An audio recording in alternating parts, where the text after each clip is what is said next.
승부수에 전국이 블랙홀처럼 빨려 들어가고 있는데요. 요동치는 청가 소식 박찬종 변호사와 함께 모시고 짚어보도록 하겠습니다. 변호사님 안녕하십니까? 안녕하십니까? 네, 나와주셔서 감사합니다. 87년에 워낙 이 헌법 특위의 간사로서 만들었던 그 헌법 아닙니까? 오늘 박 대통령의 개헌 어떻게 보이시는지요? 87년에 제1야당, 네. 6.29 직후에 제1야당 총재 김영삼, 고문 김대중 그 당에 제가 정책의장으로서 당내 네. 개헌특위 간사였지요. 특위위원장은 이중재 부총재셨고 네. 그래서 제 손을 다 거쳤어요. 그러니까 이걸 전제로 시청자들께 네. 내 손을 거쳤으니 내가 애착이 있다. 그래서 지금 이렇게 얘기하는 게 아니고 네. 박 대통령의 오늘 그 개헌 제기는 네. 헌법적 관점에서 봤을 때 모든 걸 헌법 탓으로 지금 돌려서는 안 된다 이거죠. 아, 그래요. 박 대통령이 말씀하신 여러 가지 정치적 혼란, 정책의 일관성 이런 등이 헌법 때문에 일어난 일이 아니고 네. 헌법대로 아니하여 일어난 일이다 이거죠. 아. 헌법을 위반하고 네. 헌법을 제대로 안 지키고 한 데서 일어났기 때문에 모든 걸 헌법에 핑계대고 헌법사서에 돌려서 개헌하자는 것은 그건 난 도저히 납득할 수 없다. 차차로 질문하면 내가 답변하겠습니다. 네네네. 그리고 두 번째로는 정치적 측면에 있어서 박근혜 대통령의 임기 4년 차에 어김없이 레임덕 4년 법칙에 딱 걸려버렸거든요. 네. 문민시대 이래에 김영삼, 김대중, 노무현, 이명박 대통령이 다 4년 차에 혈족과 친인척의 부정비리로 레임덕이 걸렸는데 네. 이번에는 혈족과 친인척이 아닌 이른바 측근 비선 실세에 의해서 대통령 궁지에 몰려있고 지지율을 곤두박질 친 이런 상황에서 네. 개헌을 제기하면 개헌이 모든 걸 빨아들일 블랙홀 역할을 하지요. 2주일 전에 네. 2주일 전에 청와대 정무수석이 청와대 입장 분명히 밝혔잖아요. 지금 절대 개헌 논의할 때가 아니라고. 그리고 왜 그 2주일 사이에 지지율이 20대로 푹 떨어졌거든요. 네. 그래서 박 대통령이 오늘 개헌 제기한 그 의도의 순수성을 저는 도저히 용납할 수 없어요. 왜 오늘 개헌을 제안했다 보십니까? 시중에는 뻔할 뻔짜라 그래요. 지금 저에게 수많은 사람이 전화를 걸려고 그랬는데 네. 속이 뻔히 보인다는 얘기까지 나오고 있어요. 그래서 이 개헌의 절실성이 가령 있다 하더라도 이건 네. 국회나 아니면 민간에서 제기를 했어야 하지 대통령이 나서서 그것도 2주일 전까지 절대 안 하겠다고 분명히 얘기했는데 네.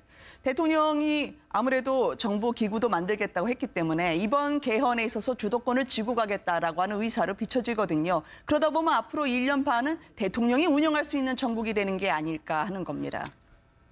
그렇게 흘러갈 수밖에 없고 그런 것을 네. 대통령과 청와대 참모들이 노린 거 아닌가 이렇게 생각할 수밖에 없습니다. 그러면 변호사님께서는 그 개헌 제안은 정략적인 판단이라고 보시는 건가요? 정략이라면 정략이지요. 네. 정략이라면 정략이고 대통령의 임기 말에 곤두박질 친 그 절약한 인기를 그나마 그 수준에서 스톱시키고 그리고 그에게 쏠려져 있는 모든 의혹을 살짝 덮는 효과 네. 이런까지 다 노릴 수 있었고 그렇게 될 가능성이 지금 충분히 있지요. 혹시 의혹이라 하시면 최근에 야권에서 문제 삼았던 최순실 씨 의혹, 우병우 수석 문제까지 포함하는 건지요? 물론이죠. 지금 시중에서는 이 좌병우 우순실이라 그래. 네. 왼편 쪽은 우병우 사태가 있고 오른편 쪽은 최순실 사태가 있고. 그러면 혹시나 개헌을 찬성하는 사람 입장에서 보면은 어차피 임기 말에 권력의 집중 현상 그리고 앞으로 승자독식의 국회 구조를 깨기 위해서는 어떻게든 개헌은 필요하다라고 이야기하지 않을까요, 변호사님? 박 대통령이 오늘 주장한 그 개헌을 네. 해야 할 이유의 첫째가 지금 김영카 말씀하신 그런 것에 보태가지고 5년 단임제는 이미 효용이 끝났다. 왜 그러냐면 네. 5년 단임이라는 것 때문에 정책의 일관성, 네. 외교, 안보, 경제 정책에 대한 일관성이 5년마다 이렇게 싹둑싹둑 잘린다. 일할만 하면 또 인기가 끝나죠. 그래서 개헌해야 된다고 하는데 그 말에 함축된 뜻은 네. 미국식으로 4년 중임제를 염두에 두는 것 같아요. 그럼 8년을 할 수 있다 이런 얘기인데 네. 이걸 미국이 4년 중임제를 해서 아주 근사하게 보이잖아요. 네. 정치로 안정돼 있고 우리나라에 4년 중임제를 하면 어찌 되느냐 하면 지금보다도 더 망가져 버려요. 아. 지금은 5년 임기니까 그나마 한번 당선되는 순간에 목표 5년 이러지만은 네. 4년 중임제를 해놓으면 당선되는 순간에 본인과 측근들이 모여가지고 네. 목표 8년이야. 이 4년 뒤에 중임에 성공하기 위해서 첫해부터 네. 무리한 예산, 정격유착, 부정부패의 여러 씨앗이 계속 부러질 거예요.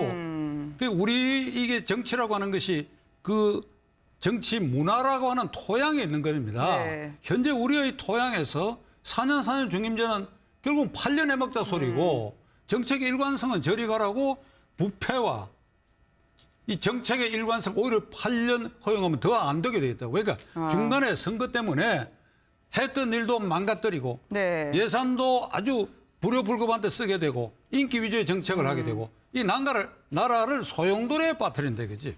그래서 5년이니까 정책의 일관성을 유지하겠다 하는 거 그것은 다른 데서 원인을 찾아가 극복할 생각을 해야지. 네. 헌법에 손대지 않고 그래야지 4년 중임제 그리고 또 나아가 이원 집정제 같은 것도 염두에 두는 모양인데 이원 집정제는 실제로 내각 책임제거든요. 네. 내각 책임제는 잘 아시는 것처럼 국회에서 정당끼리 정당 소속 국회의원들끼리 정권을 교체하는 거 아닙니까? 그렇죠. 이 국회에서 현재 우리 정당 체제를 가지고 이 체제를 아래 단련된 저 국회의원들에게 정권을 맡겨서 주거니 받거니 하라고 한다면 우선 국민들이 가만히 있지 않을 수도 각 있겠죠. 정당의 계파가 현재는 네. 친박, 비박, 친문, 비문 단순화되어 있지만은 엄청난 계파로 분열될 것이다. 네. 일본 자민당을 우리 보아왔잖아요. 네, 네. 13개 계파까지 있었던 일이. 그리고 하루도 편안한 날이 없을 거예요. 예를 들면 새누리당이 정권을 잡으면 이제 국회의원이 전부 장관을 하게 되니까 네. 장관 자리 서로 해먹기 위해서 서로 끌어당기는 내부의 부심작용이 있게 될 것이다. 그 정당끼리 어쨌든 생각만 해도 끔찍한 일이다. 국회가 그러니까 이런 걸 예, 국민들한테 왜 신뢰를 염두에- 제대로 못 받는 상황에서는 어쨌든 계파 싸움이 더 심해질 것이다라는 말씀이시군요.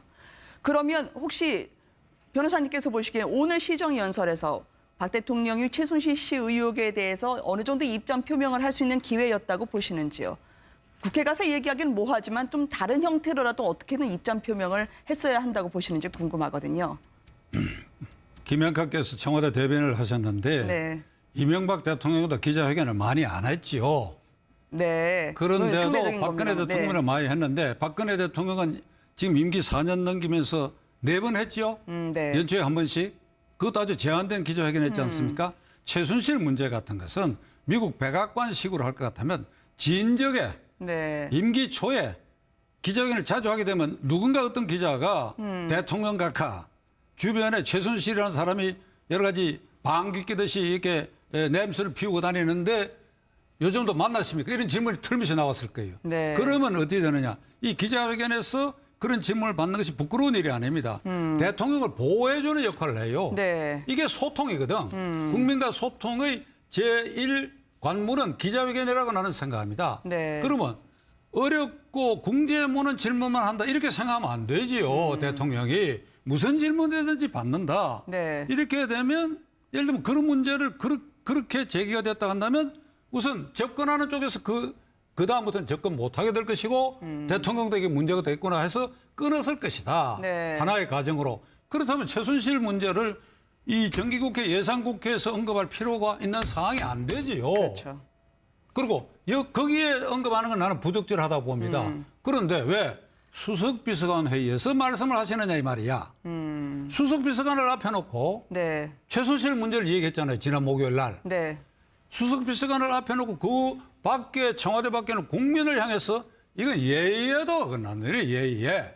청와대 관계자 네? 발로 입장을 보면은 뭐 검찰 수사가 진행 중인 상황이니까 지켜보자라고 하던데요. 검찰 수사가 제대로 될까요? 일단 뭐 압수수색 없이 사람만 일단 몇 명 불러들이는 추세입니다만.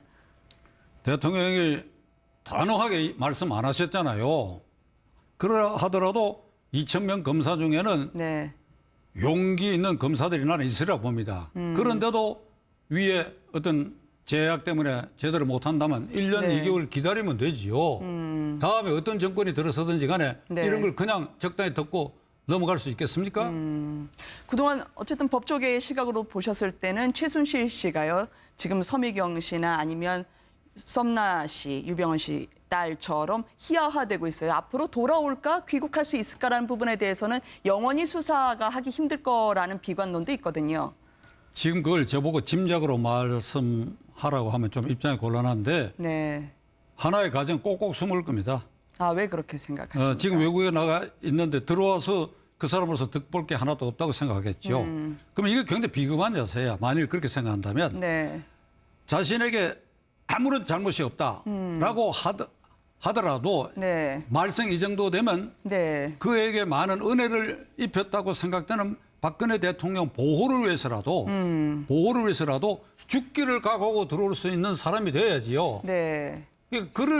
그를 소양과 인격을 갖지 못한 사람이 대통령 주변에서 비선 실세 노릇을 했다고 한다면 이건 참말로 불행한 역사가 돼요. 네. 지금 개헌과 관련해서 한 번만 더 말씀을 드리자면 어쨌든 주사위는 던져졌습니다. 그러면 어떤 식으로든 박 대통령 청와대 측에서 발의를 하든 국회에서 또 발의를 하든 이 국면으로 넘어갈 것 같아요. 야권은 지금 이게 따라가긴 따라가야 되는데 왠지 쫓기는 기분이다라는 표현이 적절할지 모르겠습니다. 의욕은 놔두고 이제 개헌 국면에 접어드니까 말이죠. 시간이 쫓기니까 한 말씀만 드리겠습니다. 네. 박근혜 대통령은 물론이고 그 앞에 대통령들도 마찬가지인데 비슷비슷해요.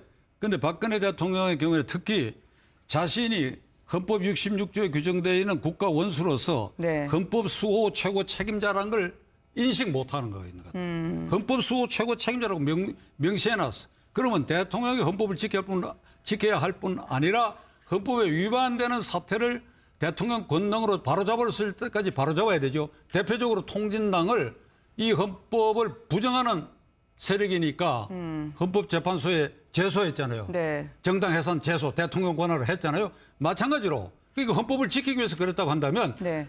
지난 4.13 총선을 앞두고 대통령이 왜 공천에 관여합니까? 헌법에 못하도록 돼 있어요. 네. 헌법에 절대 못하도록 돼 있다니까.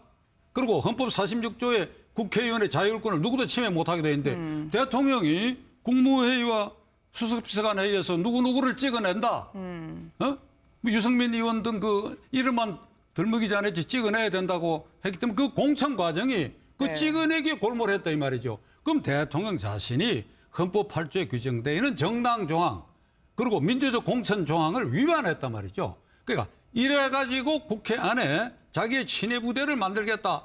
이래놓고 지금 국회가 항상 정쟁의 소용돌이에 빠져있다. 이렇게 말하면 이게 얼마나 모순된 일입니까? 국회의원이 자율권을 행사할 수 있도록. 네. 어떻게 하면 내가 헌법 수호 최고 책임자로서 헌법 46조에 규정되어 있는 국가이익을 우선하여 양심에 따라 직무를 행한다라고 네. 하는 국회의원의 자율권을 내가 보장해줘야 된다. 이걸 보호해줘야 된다. 국가원수로서 헌법에 규정되는 의무다. 네. 이렇게 생각했다고 한다면 공천에 절대 개입하면 안 되지요.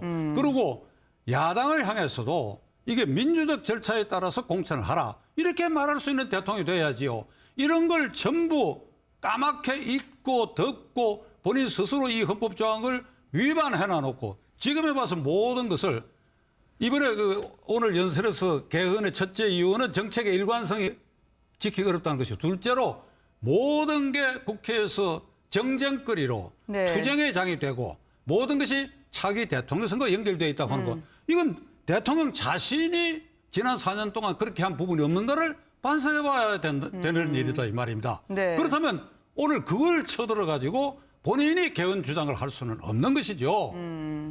어쨌든 사전에 국회나 국민이 주도할 수 있는 공간을 내주던지 해야지 직접 대통령이 하는 건 헌법을 제대로 지키지 못한 점이 있다라고 변호사님 말씀해 주셨는데요. 그다음에 네. 국민적 합의가 있다. 예를 들면 아니 국민 70% 찬성한다 그러는데 네. 그게 여론조사에 근거를 한 것 같은데 지금 여론조사의 문항을 이렇게 되게 아마 물었을 것 같습니다. 네.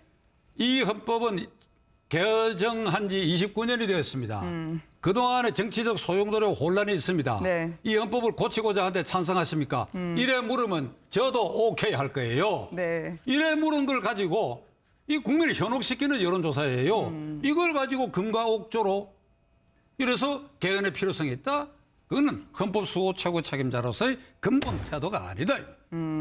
여권에서는 김무성 전 대표까지 시의적절한 처사다라고 이야기를 하던데요. 이걸 어떻게 보시나요? 그건 김무성 대표 개인 생각이겠지. 네. 제가 보기에는 김무성 대표도 네. 헌법이 130개 조문인데 읽어본 것 같질 않아요.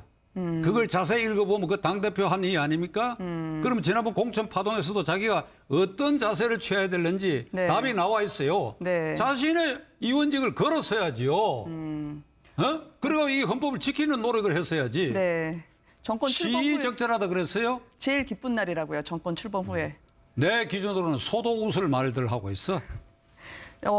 어쨌든 안철수, 문재인 지금 사실상 야권에서는 투톱으로 내세우는 후보들의 경우에는 사실 개헌에는 뜨뜻미지근했었거든요. 어쨌든 대통령제를 보고 달려오신 분들인데 이분들은 어떻게 앞으로 제스처를 취할 것으로 전망이 되시는지 변호사님. 그 내가 한번 물어보고 다음에 답변하겠는데 네. 답변 드리겠습니다만은 제왕적 대통령이라고 하는 게 현행 헌법에서 그 절대 용납할 수 없게 되어 있어요. 네. 왜 제왕적 소리가 나왔는가 하면 국회의원들이 스스로 자율권을 포기하고 한 정파에 소속되는 것으로 여기에 머물러 있었기 때문에 국회가 네. 싸움터가 되고 정당 부속품이 돼서 싸운 거 아닙니까? 네. 그러니까 이것의 족쇄를 풀어준다면 절대로 제왕적 대통령이 나올 수 없다고. 네. 그 새누리당 의원들이 왜 박근혜 대통령 눈치를 그렇게 사사건건 보느냐 이 말입니다. 그건 다음 국회의원 공천 때문에 이게 버릇이 돼서 그래요. 네. 다음 국회의원 공천을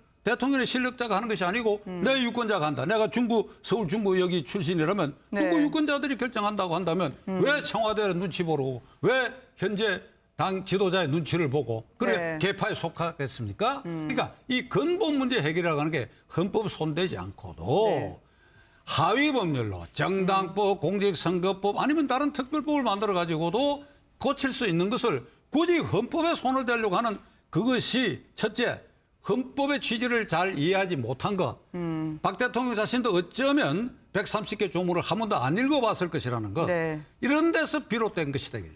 혹시나 말입니다. 단독 집권 가능성이 서로가 좀 만만치 않다고 생각하는 여야가 같이 정치적으로는 권력 분점을 해서 나눠 먹을 수 있다라는 그런 판단도 박 대통령이 잘 알고 있다고 보시는지요? 그럴 가능성도 있고 그렇게 되면 이 국민을 크게 속여 먹는 것이죠. 그거야말로 역사상 최고의 야합이 될 것입니다. 그러나 국민은 현명하기 때문에 국회에서 이것이 3분의 2가 되면 이제 통과할 수 있지만 네. 국민 투표에 또 붙여야 걸릴 되죠. 위험이 있고 네. 제가 김영카에게 맹세하겠습니다. 저는 이 헌법 개정에 앞장서서 반대하는 투쟁에 네. 참고할 생각입니다. 알겠습니다. 이 내년 4월 또 국민투표가 가능할지에 따라서 변호사님 자주 모시고 의견을 들어야 될 것 같아요. 오늘 귀한 자리 나와주셔서 감사합니다. 고맙습니다. 최순실 문제를 얘기했잖아요. 지난 목요일 날. 네. 수석 비서관을 앞에 놓고 그 밖에 청와대 밖에는 국민을 향해서 이건 예의에도 어긋나는 예의에. 청와대 관계자 네? 발로 입장을 보면은 뭐 검찰 수사가 진행 중인 상황이니까 지켜보자라고 하던데요. 검찰 수사가 제대로 될까요? 일단은 뭐 압수수색 없이 사람만 일단 몇 명 불러들이는 추세입니다만. 대통령이 단호하게 말씀 안 하셨잖아요. 그러라 하더라도 2,000명 검사 중에는 네. 용기 있는 검사들이 나는 있으라고 봅니다. 그런데도 위에 어떤 제약 때문에 제대로 못한다면 1년 네. 2개월 기다리면 되지요. 다음에 어떤 정권이 들어서든지 간에 네. 이런 걸 그냥 적당히 듣고 넘어갈 수 있겠습니까? 그동안 어쨌든 법조계의 시각으로 보셨을 때는 최순실 씨가요. 지금 서미경 씨나 아니면 썸나 씨, 유병헌 씨 딸처럼 희화화되고 있어요. 앞으로 돌아올까? 귀국할 수 있을까라는 부분에 대해서는 영원히 수사가 하기 힘들 거라는 비관론도 있거든요. 지금 그걸 저보고 짐작으로 말씀하라고 하면 좀 입장이 곤란한데 네. 하나의 가정 꼭꼭 숨을 겁니다. 아, 왜 그렇게 생각하십니까? 지금 외국에 나가 있는데 들어와서 그 사람으로서 득볼 게 하나도 없다고 생각하겠죠. 그럼 이게 굉장히 비겁한 자세야. 만일 그렇게 생각한다면 네. 자신에게 아무런 잘못이 없다라고 하더라도 네. 말썽 이 정도 되면 네. 그에게 많은 은혜를 입혔다고 생각되는 박근혜 대통령 보호를 위해서라도 죽기를 각오하고 들어올 수 있는 사람이 돼야지요. 네. 그러니까 그럴 소양과 인격을 갖지 못한 사람이 대통령 주변에서 비선 실세 노릇을 했다고 한다면 이건 참말로 불행한 역사가 돼요. 네. 지금 개헌과 관련해서 한 번만 더 말씀을 드리자면 어쨌든 주사위는 던져졌습니다. 그러면 어떤 식으로든 박 대통령 청와대 측에서 발의를 하든 국회에서 또 발의를 하든 이 국면으로 넘어갈 것 같아요. 야권은 지금 이게 따라가긴 따라가야 되는데 왠지 쫓기는 기분이다라는 표현이 적절할지 모르겠습니다. 의욕은 놔두고 이제 개헌 국면에 접어드니까 말이죠. 시간이 쫓기니까 한 말씀만 드리겠습니다. 네. 박근혜 대통령은 물론이고 그 앞에 대통령들도 마찬가지인데 비슷비슷해요. 그런데 박근혜 대통령의 경우에 특히 자신이 헌법 66조에 규정되어 있는 국가 원수로서 네. 헌법 수호 최고 책임자라는 걸 인식 못하는 거 있는 것 같아요. 헌법 수호 최고 책임자라고 명시해놨어. 그러면 대통령이 헌법을 지켜야 할 뿐 아니라 헌법에 위반되는 사태를 대통령 권능으로 바로잡을 수 있을 때까지 바로잡아야 되죠. 대표적으로 통진당을 이 헌법을 부정하는 세력이니까 헌법재판소에 제소했잖아요. 네. 정당 해산 제소, 대통령 권한을 했잖아요. 마찬가지로 그러니까 헌법을 지키기 위해서 그랬다고 한다면 네. 지난 4.13 총선을 앞두고 원인을 찾아가 극복할 생각을 해야지 네. 헌법에 손대지 않고 그래야지 4년 중임제 그리고 또 나아가 이원 집정제 같은 것도 염두에 두는 모양인데 이원 집정제는 실제로 내각 책임제거든요. 네. 내각 책임제는 잘 아시는 것처럼 국회에서 정당끼리 정당 소속 국회의원들끼리 정권을 교체하는 거 아닙니까? 그렇죠. 이 국회에서 현재 우리 정당 체제를 가지고 이 체제를 아래 단련된 저 국회의원들에게 정권을 맡겨서 주거니 받거니 하라고 한다면 우선 국민들이 가만히 있지 않을 수도 각 있겠죠. 정당의 계파가 현재는 네. 친박, 비박, 친문, 비문 단순화되어 있지만은 엄청난 계파로 분열될 것이다. 네. 일본 자민당을 우리가 보아왔잖아요. 네, 네. 13개 계파까지 있었던 일이. 그리고 하루도 편안한 날이 없을 거예요. 예를 들면 새누리당이 정권을 잡으면 이제 국회의원이 전부 장관을 하게 되니까 네. 장관 자리 서로 해먹기 위해서 서로 끌어당기는 내부의 부심작용이 있게 될 것이다. 그 정당끼리 어쨌든 생각만 해도 끔찍한 일이다. 국회가 이런 걸 국민들한테 왜 신뢰를 염두에 제대로 못 받는 상황에서는 어쨌든 계파 싸움이 더 심해질 것이다라는 말씀이시군요. 그러면 혹시 변호사님께서 보시기에 오늘 시정연설에서 박 대통령이 최순실 씨 의혹에 대해서 어느 정도 입장 표명을 할 수 있는 기회였다고 보시는지요? 국회 가서 얘기하기는 뭐하지만 좀 다른 형태로라도 어떻게든 입장 표명을 했어야 한다고 보시는지 궁금하거든요. 김영각께서 청와대 대변인을 하셨는데 네. 이명박 대통령도 기자회견을 많이 안 했지요. 네. 그건 그런데도 상대적인 박근혜 겁니다. 대통령은 많이 했는데 박근혜 대통령은 지금 임기 4년 넘기면서 4번 했죠. 네. 연초에 한 번씩. 그것도 아주 제한된 기자회견 했지 않습니까?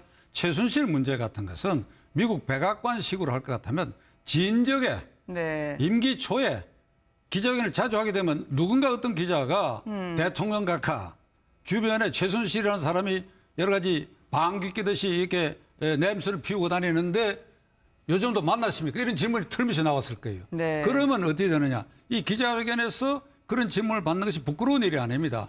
대통령을 보호해주는 역할을 해요. 네. 이게 소통이거든. 국민과 소통의 제1 관문은 기자회견이라고 나는 생각합니다. 네. 그러면 어렵고 궁지에 무는 질문만 한다 이렇게 생각하면 안 되지요. 대통령이 무슨 질문이든지 받는다. 네. 이렇게 되면 예를 들면 그런 문제를 그렇게 제기가 됐다 한다면 우선 접근하는 쪽에서 그 다음부터는 접근 못하게 될 것이고 대통령도 이게 문제가 됐구나 해서 끊었을 것이다. 네. 하나의 과정으로. 그렇다면 최순실 문제를 이 정기국회 예산국회에서 언급할 필요가 있는 상황이 안 되지요. 그렇죠. 그리고 거기에 언급하는 건 나는 부적절하다고 봅니다. 그런데 왜 수석비서관 회의에서 말씀을 하시느냐 이 말이야. 수석비서관을 앞에 놓고 네. 이렇게 생각할 수밖에 없습니다. 그러면 변호사님께서는 그 개헌 제안은 정략적인 판단이라고 보시는 건가요? 정략이라면 정략이지요. 네. 정략이라면 정략이고 대통령의 임기 말에 고두박질 친 그 절약한 인기를 그나마 그 수준에서 스톱시키고 그리고 그에게 쏠려져 있는 모든 의혹을 살짝 덮는 효과 네. 이런까지 다 노릴 수 있었고 그렇게 될 가능성이 지금 충분히 있지요. 혹시 의혹이라 하시면 최근에 야권에서 문제 삼았던 최순실 씨 의혹, 우병우 수석 문제까지 포함하는 건지요? 물론이죠. 지금 시중에서는 이 좌병우 우순실이라 그래. 네. 왼편 쪽은 우병우 사태가 있고 오른편 쪽은 최순실 사태가 있고.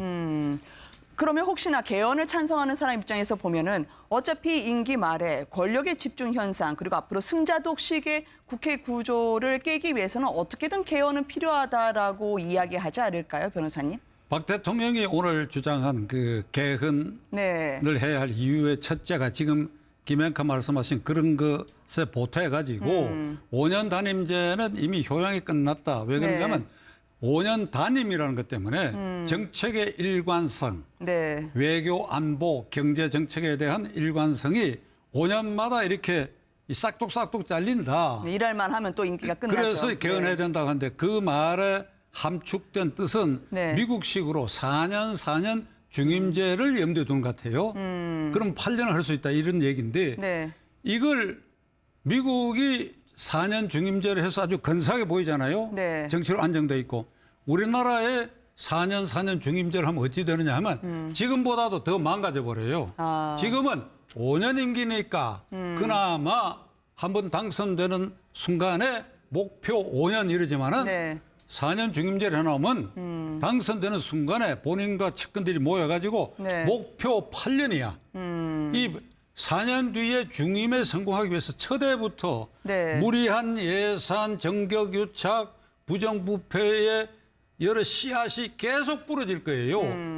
우리 이게 정치라고 하는 것이 그 정치 문화라고 하는 토양에 있는 겁니다. 네. 현재 우리의 토양에서 4년 중임제는 결국 8년 해먹자 소리고 정책의 일관성은 저리 가라고 부패와 이 정책의 일관성 오히려 8년 허용하면 더 안 되게 되겠다고. 그러니까 중간에 선거 때문에 했던 일도 망가뜨리고 네. 예산도 아주 불효불급한 데 쓰게 되고 인기 위주의 정책을 하게 되고 이 나라를 소용돌이에 빠뜨린다 그지. 그래서 5년이니까 정책의 일관성을 유지하겠다 하는 거 그것은 다른 데서 공보수에 전국이 블랙홀처럼 빨려 들어가고 있는데요. 요동치는 청가 소식 박찬종 변호사와 함께 모시고 짚어보도록 하겠습니다. 변호사님 안녕하십니까? 안녕하십니까? 네, 나와주셔서 감사합니다. 87년에 워낙 이 헌법 특위의 간사로서 만들었던 그 헌법 아닙니까? 오늘 박 대통령의 개헌 어떻게 보이시는지요? 87년에 제1야당 네. 6.29 직후에 제1야당 총재 김영삼, 고문 김대중 그 당에 제가 정책의장으로서 당내 네. 개헌특위 간사였지요. 특위위원장은 이중재 부총재셨고 네. 그래서 제 손을 다 거쳤어요. 그러니까 이걸 전제로 시청자들께 네. 내 손을 거쳤으니 내가 애착이 있다. 그래서 지금 이렇게 얘기하는 게 아니고 네. 박 대통령의 오늘 그 개헌 제기는 네. 헌법적 관점에서 봤을 때 모든 걸 헌법 탓으로 지금 돌려서는 안 된다 이거죠. 아 그래요. 박 대통령이 말씀하신 여러 가지 정치적 혼란, 정책의 일관성 이런 등이 헌법 때문에 일어난 일이 아니고 네. 헌법대로 아니하여 일어난 일이다 이거죠. 아. 헌법을 위반하고 네. 헌법을 제대로 안 지키고 한 데서 일어났기 때문에 모든 걸 헌법에 핑계대고 헌법 사서에 돌려서 개헌하자는 것은 그건 난 도저히 납득할 수 없다. 차차로 질문하면 내가 답변하겠습니다. 네네네. 그리고 두 번째로는 정치적 측면에 있어서 박근혜 대통령의 임기 4년 차에 어김없이 레임덕 4년 법칙에 딱 걸려버렸거든요. 네. 문민시대 이래에 김영삼, 김대중, 노무현, 이명박 대통령이 다 4년 차에 혈족과 친인척의 부정비리로 레임덕이 걸렸는데 네. 이번에는 혈족과 친인척이 아닌 이른바 측근 비선 실세에 의해서 대통령 궁지에 몰려있고 지지율이 곤두박질 친 이런 상황에서 네. 개헌을 제기하면 개헌이 모든 걸 빨아들일 블랙홀 역할을 하지요. 2주일 전에 네. 2주일 전에 청와대 정무수석이 청와대 입장 분명히 밝혔잖아요. 지금 절대 개헌 논의할 때가 아니라고. 그리고 왜 그 2주일 사이에 지지율이 20대로 푹 떨어졌거든요. 네. 그래서 박 대통령이 오늘 개헌 제기한 그 의도의 순수성을 저는 도저히 용납할 수 없어요. 왜 오늘 개헌을 제안했다 보십니까? 시중에는 뻔할 뻔짜라 그래요. 지금 저에게 수많은 사람이 전화를 걸려고 그랬는데 네. 속이 뻔히 보인다는 얘기까지 나오고 있어요. 그래서 이 개헌의 절실성이 가령 있다 하더라도 이건 네. 국회나 아니면 민간에서 제기를 했어야 하지 대통령이 나서서 그것도 2주일간까지 절대 안 하겠다고 분명히 얘기했는데 네. 대통령이 아무래도 정부 기구도 만들겠다고 했기 때문에 이번 개헌에 있어서 주도권을 쥐고 가겠다라고 하는 의사로 비춰지거든요. 그러다 보면 앞으로 1년 반은 대통령이 운영할 수 있는 정국이 되는 게 아닐까 하는 겁니다. 그렇게 흘러갈 수밖에 없고 그런 것을 네. 대통령과 청와대 참모들이 노린 거 아닌가. 대통령이 왜 공천에 관여합니까? 헌법에 못하도록 돼 있어요. 네. 헌법에 절대 못하도록 돼 있다니까. 그리고 헌법 46조에 국회의원의 자율권을 누구도 침해 못하게 돼 있는데 대통령이 국무회의와 수석비서관 회의에서 누구누구를 찍어낸다. 뭐 유승민 의원 등 그 이름만 들먹이지 않았지 찍어내야 된다고 했기 때문에 그 공천 과정이 그 네. 찍어내기에 골몰했다 이 말이죠. 그럼 대통령 자신이 헌법 8조에 규정되어 있는 정당 조항 그리고 민주적 공천 조항을 위반했단 말이죠. 그러니까 이래가지고 국회 안에 자기의 친위 부대를 만들겠다. 이래놓고 지금 국회가 항상 정쟁의 소용돌이에 빠져있다. 이렇게 말하면 이게 얼마나 모순된 일입니까? 국회의원이 자율권을 행사할 수 있도록. 네. 어떻게 하면 내가 헌법 수호 최고 책임자로서 헌법 46조에 규정되어 있는 국가이익을 우선하여 양심에 따라 직무를 행한다라고 네. 하는 국회의원의 자율권을 내가 보장해줘야 된다. 이걸 보호해줘야 된다. 국가원수로서 헌법에 규정되는 의무다. 네. 이렇게 생각했다고 한다면 공천에 절대 개입하면 안 되지요. 그리고 야당을 향해서도 이게 민주적 절차에 따라서 공천을 하라. 이렇게 말할 수 있는 대통령이 돼야지요. 이런 걸 전부 까맣게 잊고 덮고 본인 스스로 이 헌법 조항을 위반해놔놓고 지금에 봐서 모든 것을 이번에 오늘 연설에서 개헌의 첫째 이유는 정책의 일관성이 지키기 어렵다는 것이고 둘째로 모든 게 국회에서 정쟁거리로 네. 투쟁에 장입되고 모든 것이 차기 대통령 선거에 연결되어 있다고 하는 것. 이건 대통령 자신이 지난 4년 동안 그렇게 한 부분이 없는 거를 반성해 봐야 되는 일이다 이 말입니다. 네. 그렇다면 오늘 그걸 쳐들어 가지고 본인이 개헌 주장을 할 수는 없는 것이죠. 어쨌든 사전에 국회나 국민이 주도할 수 있는 공간을 내주던지 해야지 직접 대통령이 하는 건 헌법을 제대로 지키지 못한 점이 있다라고 변호사님 말씀해 주셨는데요. 그다음에 네. 국민적 합의가 있다. 예를 들면 아니 국민 70% 찬성한다 그런데 네. 그게 여론조사에 근거를 한 것 같은데 지금 여론조사의 문항을 이렇게 대개 아마 물었을 것 같습니다. 네.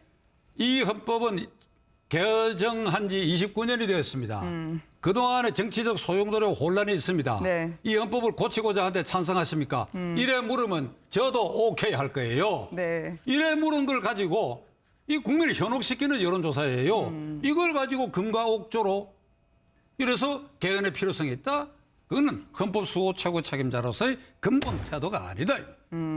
여권에서는 김무성 전 대표까지 시의적절한 처사다라고 이야기를 하던데요. 이걸 어떻게 보시나요? 그건 김무성 대표 개인 생각이겠지. 네. 제가 보기에는 김무성 대표도 네. 헌법이 130